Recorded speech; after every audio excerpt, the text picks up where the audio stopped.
STR.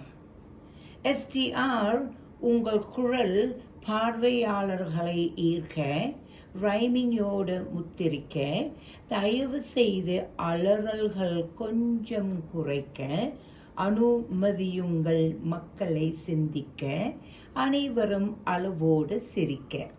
நீங்கள் பேசும்போது உங்கள் கண்கள் சுருங்க, வாய் பெருக, தலைமுடி பரவ, மக்களுக்கு உங்கள் செய்திகளை அனுப்ப.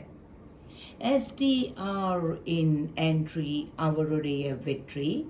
அவர்தான் ஒரு ஹிஸ்டரி. அவர் அதன் மூலம் வாங்கியது மக்களின் டிகிரி.